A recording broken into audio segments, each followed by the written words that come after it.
Hello दोस्तों, welcome back to my YouTube channel Gyan education में आप लोगों का स्वागत है। तो उम्मीद करते हैं आप लोग अच्छे होंगे, मस्त होंगे, स्वस्थ होंगे।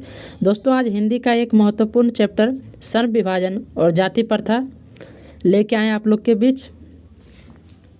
ये सर्व विभाजन और जाति प्रथा से हर एक टेंथ का जो होता है एग्ज़ाम, उसमें एक या दो क्वेश्चन पूछ लिया जाता है सर्व विभाजन और जाति प्रथा से, ठीक ना। और सब क्वेश्चन इसमें VVI है, कोई ऐसा क्वेश्चन नहीं है जो कि आप लोगों को एग्जाम में नहीं पूछा हो, सब VVI है, ठीक है।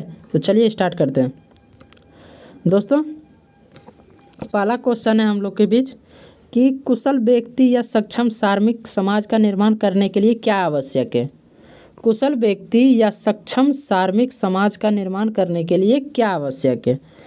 तो इसका आंसर है कुशल व्यक्ति या सक्षम सार्मिक समाज का निर्माण करने के लिए यह महत्वपूर्ण आवश्यक है कि व्यक्तियों के कार्य करने के लिए लगन तन मन से स्वयं कार्य करने का इच्छुक होना चाहिए। इसका मतलब होता है दोस्तों कि जो व्यक्ति काम करते हैं वो उस काम में लगन और तन मन से करना चाहिए। मतलब ये ना तो आलसीपन करे, इसी का मतलब होता है तन मन से करना चाहिए और स्वयं करने का इच्छुक होना चाहिए। मतलब अपने आप से करने का इच्छुक होना चाहिए, ठीक ना।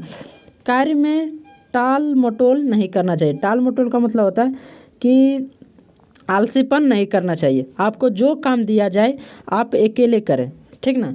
टाल मोल नहीं करना चाहिए। उस कार्य को यह व्यक्ति आसान से कर सके और उनके क्षमता के अनुसार समाज में कार्य होना चाहिए और उस व्यक्ति के उनके क्षमता के अनुसार समाज में कार्य होना चाहिए। मतलब आपको जितना क्षमता है उसी के अनुसार आपको कार्य करना चाहिए, ठीक ना। चलिए समझ गए कि कुशल व्यक्ति या सक्षम समाज का निर्माण करने के लिए क्या आवश्यक है। तो कुशल व्यक्ति या सक्षम सार्मिक समाज का निर्माण करने के लिए यह महत्वपूर्ण आवश्यक है कि व्यक्तियों के कार्य करने के लिए लगन तन मन से स्वयं करने का इच्छुक होना चाहिए एवं कार्य में टाल मटोल नहीं करना चाहिए। उस कार्य को वह व्यक्ति आसान से कर सके और उनके क्षमता के अनुसार समाज में कार्य होना चाहिए। मतलब जो व्यक्ति इच्छुक हो, जो स्वयं कर सके, वो काम में लगन रख सके, उसी व्यक्ति को उस काम पे रखा जाए, ठीक ना। चलिए आगे बढ़ते हैं। नेक्स्ट क्वेश्चन है भीमराव अंबेडकर किस विडंबना की बात करते हैं। यह क्वेश्चन 2-3 साल के प्रीवियस ईयर में पूछा गया है, ठीक ना। चलिए इसका उत्तर है आधुनिक युग में जातिवाद के पालने वाले व्यक्ति कम नहीं थे। आप लोग जानते ही हैं कि जातिवाद को पालन करने वाले व्यक्ति कम अभी भी नहीं है, ठीक ना। और जाति प्रथा को बढ़ावा देने वाले व्यक्ति भी कम नहीं थे। इसका अर्थ होता है कि अगर वो जाति को सपोर्ट करना, ठीक ना। आप जो जाति हैं आपको वो सपोर्ट करेंगे, जो अदर जाति के हैं उनको वो बढ़ावा देंगे, ठीक ना। चलिए इसके बाद और जाति के आधार पर समाज में कार्य करने के लिए नियुक्त करते थे। और जाति के आधार पर मतलब आप जोन जाति हैं उसका आधार पर आपको समाज में कार्य करने के लिए नियुक्त किया जाता था, ठीक ना। आप उच्च जाति के हैं तो आपको उच्च जाति या आप नीच जाति के, उसके अनुसार आपको कार्य करने को लिए दिया जाता था, ठीक ना। चलिए इसके बाद लिखा हुआ है कि लेखक ने यही सब बात को विडंबना के रूप में बात करते हैं। मतलब आधुनिक युग में जातिवाद को पालने वाले व्यक्ति की भी कमी नहीं थी और जाति प्रथा को बढ़ावा देने वाले व्यक्ति की भी कमी नहीं थी। मतलब जातिवाद को पालन करने वाले, मतलब पोषण करने वाले, एक बच्चा को जिस तरह पोसा जाता है, जिस तरह पाला जाता है, उसी तरह जातिवाद को पालने वाले की भी कमी नहीं थे और जाति प्रथा को बढ़ावा देने वाले की भी कमी नहीं थे, ठीक ना। और जाति के आधार पर समाज के कार्य दिए जाते थे, जिसे उच्च जाति और नीच जाति के आधार पर काम दिए जाते थे। लेखक ने यही सब बात को विडंबना के रूप में बात करते हैं, ठीक है। चलिए इसके बाद तीसरा क्वेश्चन है जाति प्रथा के स्वाभाविक विभाजन क्यों नहीं माना जाता है? मतलब जाति प्रथा को स्वाभाविक मतलब संभव विभाजन क्यों नहीं माना जाता है? ठीक ना, मतलब उनको अच्छा क्यों नहीं माना जाता है? ठीक, चलिए इसका उत्तर है जाति प्रथा के स्वाभाविक विभाजन इसलिए जाति प्रथा के स्वाभाविक विभाजन इसलिए नहीं माना जाता है क्योंकि मनुष्य को अपनी क्षमता के अनुसार भारतीय समाज में कार्य करने में नियुक्त नहीं करते हैं। मतलब मनुष्य को जिसका जितना क्षमता रहता है उसके आधार पर काम करने में नियुक्त नहीं करते हैं। ठीक ना, इसलिए इसे एक स्वाभाविक विभाजन नहीं माना जाता है। और भी लिखा हुआ है क्योंकि मनुष्य को जाति के आधार पर समाज में कार्य करने के लिए नियुक्त नहीं करना चाहिए। क्योंकि मनुष्य को जाति के आधार मतलब जाति के आधार पर हम लोगों को काम नहीं करना चाहिए। ठीक ना, मिलजुल कर करना चाहिए। ठीक है, इसलिए इसे स्वाभाविक विभाजन नहीं माना जाता है। मनुष्य को उसके क्षमता और व अपने स्वयं कार्य करने के लिए रुचि होना चाहिए। मनुष्य को जैसे कोई भी व्यक्ति को जो काम सौंपा जाए उसमें उसकी लगन होना चाहिए। पहला क्वेश्चन आप लोग कुशल व्यक्ति वाला जो करवाए हैं वही इसका ही है, तो उसमें इसका लगन होना चाहिए, उसी के आधार पर इसे काम देना चाहिए। ठीक है चलिए फिर चलते हैं। अगला क्वेश्चन है कि अंबेडकर के अनुसार जाति प्रथा के पोषक उसके पक्ष में क्या देते हैं? मतलब अंबेडकर के अनुसार श्रम विभाजन और जाति प्रथा के लेखक अंबेडकर जी हैं, डॉक्टर भीमराव अंबेडकर। ठीक है, इनका बारे में थोड़ा सा बात चर्च करते हैं। इनका जन्म 14 अप्रैल 1891 ईस्वी में हुआ था। और कहाँ हुआ था? तो महू मध्य प्रदेश में हुआ था। ठीक है, और इनका पिता का नाम रामजी सकपाल था। ठीक है, और इनका माता का नाम भीमाबाई था। ठीक है, कि अंबेडकर के अनुसार जाति प्रथा के पोषक उसके पक्ष में क्या तर्क देते हैं, मतलब उसके पक्ष में क्या बताते हैं। ठीक ना, इस जो क्वेश्चन है उसका मतलब यह है कि अंबेडकर के अनुसार मतलब अंबेडकर जी के अनुसार जाति प्रथा के पोषक मतलब जो पालते हैं उसके पक्ष में अंबेडकर जी का क्या कहना है। ठीक ना, तो चलिए सुनते हैं क्या कहना है इनका यह कहना है कि जातिवाद के पक्ष में अंबेडकर ने यह तर्क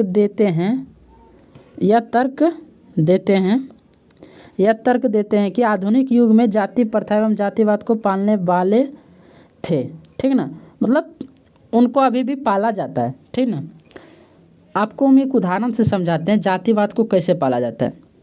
जब एक बच्चा जब गर्भ में रहता है तो उसे तभी इनका जाति बता दिया जाता है कि वो ये जाति का है, वो ये जाति का है, वो ये जाति का है। ठीक ना, तो वो अभी भी पाला जाता है। ठीक है ही, लेकिन इसके साथ साथ जाति के आधार पर भारतीय समाज में कार्य के लिए कार्मिकों का जाति के अनुसार विभाजन करते हैं। मतलब ये तो एक अलग बात है कि इसे पाला जाता है, लेकिन यहाँ पे एक और अच्छा पॉइंट लिखे हैं अम्बेडकर जी कि श्रमिकों को मतलब मजदूरों को, श्रमिक अभी आप लोग नहीं समझ रहे होंगे, इसका मतलब होता है मजदूरों। क्या होता है? मजदूरों। ठीक ना, श्रमिकों मतलब होता है मजदूरों को जाति के अनुसार विभाजन करते थे। मतलब जो उच्च जाति के उसे थोड़ा आसान काम दिया जाता था, जो निम्न जाति के मतलब नीचा जाति के उसे थोड़ा हार्ड काम दिया जाता था कि वो उसे कर ना सके। ठीक ना, चलिए आगे बढ़ते हैं। समझ गए कि जातिवाद के पक्ष में अम्बेडकर क्या तर्क देते थे कि आधुनिक युग में जाति प्रथा एवं जातिवाद को पालने वाले थे। ठीक ना, ये तो अभी आपको हम समझाएं कि कैसे पालते थे। मतलब जो बच्चा गर्भ में रहता है उसे उसी समय नामकरण कर दिया था। मतलब नामकरण का मतलब होता है कि उसे नाम दे दिया जाता था। नाम दे दिया जाता मतलब कुछ भी उनका जोन सा जाति हो उसके नाम के पीछे लगा दिया जाता है। ठीक ना, तो वो तो गर्भ से ही इनका जाति का बंटवारा हो चुका है, वो भी बाहर भी नहीं निकला है, उनका जाति बांट दिया गया, तो उस तरह पाला जाता है। लेकिन इसके साथ साथ जाति के आधार पर भारतीय समाज में मतलब जाति के आधार पर मतलब अलग अलग जाति के आधार पर भारतीय समाज में कार्य के लिए श्रमिकों का जाति के अनुसार विभाजन करते थे, ठीक ना। श्रमिकों को मतलब मजदूरों को जाति के आधार पर विभाजन कर दिए जाते थे। मतलब जो ऊंचा जाति का है उसे थोड़ा आसान काम दिया जाएगा, जो नीचा जाति का है उसे थोड़ा हार्ड काम दिया जाएगा, ठीक है। चलिए अगला क्वेश्चन पढ़ते हैं कि जातिवाद के पक्ष में दिए गए तर्कों पर लेखक की प्रमुख आपत्तियां क्या है। मतलब जातिवाद के पक्ष में, अभी आपको ये क्वेश्चन करवा रहे थे कि जातिवाद के पक्ष में लेखक क्या तर्क देते हैं, मतलब भीमराव अम्बेडकर क्या बताते हैं। तो ये तो आप लोग अभी तुरंत बता दीजिएगा कि जातिवाद के पक्ष में अम्बेडकर ने यह तर्क देते हैं कि आधुनिक युग में जाति प्रथा एवं जातिवाद को पालने वाले थे, ठीक ना, लेकिन इसके साथ साथ जाति के आधार पर भारतीय समाज में कार्य के लिए श्रमिकों का जाति के अनुसार विभाजन करते थे, ठीक है। चलिए इसके बाद 5वां क्वेश्चन,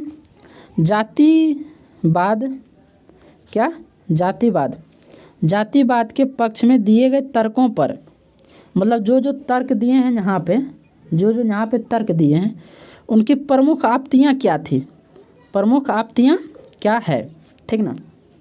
और एक बात, जब भी आप हिंदी का आंसर लिखें तो आप उत्तर लिखें, क्योंकि आप उत्तर लिख के अगर आंसर देते हैं तो वो जानेंगे कि हाँ ये हिंदी का आंसर दे रहे हैं। अगर आप इंग्लिश में लिख दिए आंसर तो आपका यह कॉपी जांच ही नहीं होगा, मतलब यह प्रश्न आपका जांच ही नहीं होगा, क्योंकि उसमें इसको जो है ना, जो हिंदी का जो शुद्ध भाषा है उत्तर, और इंग्लिश में तो आप आंसर लिखिए, इसमें कोई दिक्कत नहीं है। लेकिन आप जब भी हिंदी का उत्तर जैसे आंसर लिख रहे हैं तो आप उसे उत्तर लिखें, ठीक है। चलिए ये वाला भी हम पढ़ते हैं कि जातिवाद के पक्ष में दिए गए तर्कों पर लेखक के प्रमुख आपत्तियाँ क्या है, ठीक है।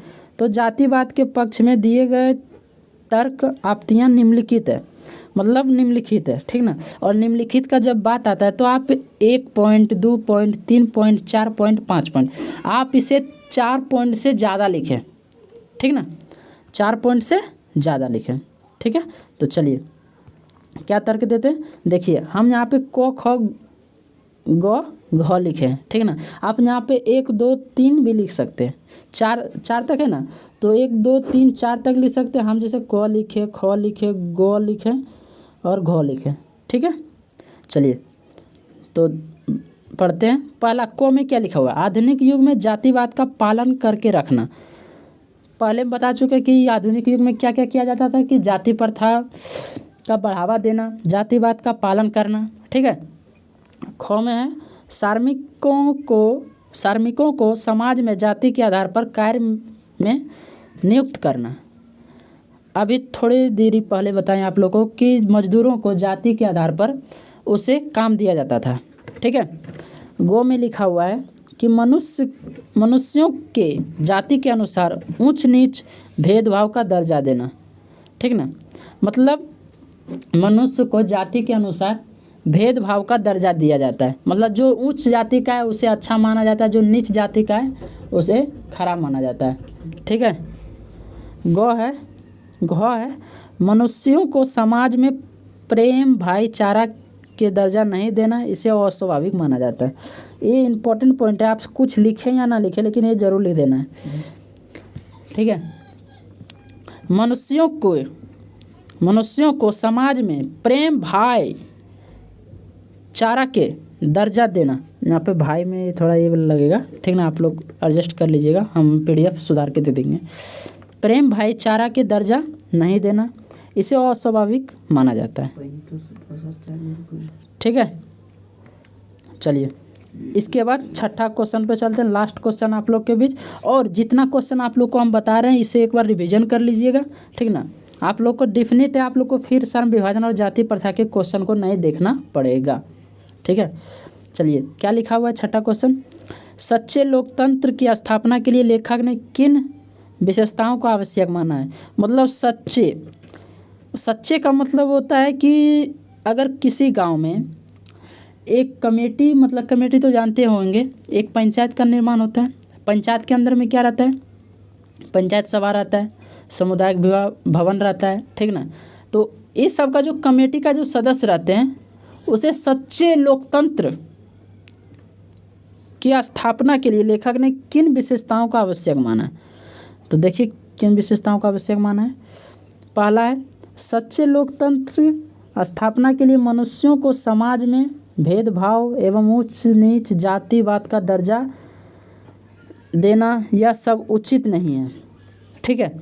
मतलब अगर आप सच्चे लोकतंत्र की स्थापना करना चाहते हैं तो आप मनुष्यों को समाज में ऊंच नीच जातिवाद का दर्जा देना यह सब आपके लिए ठीक नहीं है। अगर आप सच्चे लोकतंत्र की स्थापना करते हैं तो यह सब नहीं देना चाहिए, ऊंच नीच जातिवाद का दर्जा नहीं देना चाहिए, ठीक है। एवं समाज में गले मिलजुल कर आपस में चलना, एक दूसरे को सहारा देना, जातिवाद नहीं करना, यह सच्चे लोकतंत्र है। मतलब अगर आपके पास कोई आते हैं मदद मांगने के लिए तो आप इससे गले मिलकर उसका मदद करें और भाईचारा का नाता रखें, ठीक ना। और यही सब है कि सच्चे लोकतंत्र का स्थापना कर सकते हैं, ठीक है। चलिए आज तक यहीं तक, और मेरा चैनल को आप लोग सब्सक्राइब कर लीजिए। आप लोग तो जानते हैं, अच्छी लगी वो वीडियो तो लाइक करें, शेयर करें, सब्सक्राइब करें, कमेंट करें और ज़्यादा से ज़्यादा शेयर करें, ठीक है। अगर इसका चैप्टर 2 चाहिए, हिंदी का चैप्टर 2 चाहिए तो आप लोग कमेंट में भर के लिख दें कि हाँ चैप्टर 2 आना चाहिए सब्जेक्टिव का VVI, तो आप लोगों को कल ही इसका वीडियो आ जाएगा, ठीक है। Thank you for watching my video. Okay, जय हिंद, जय भारत।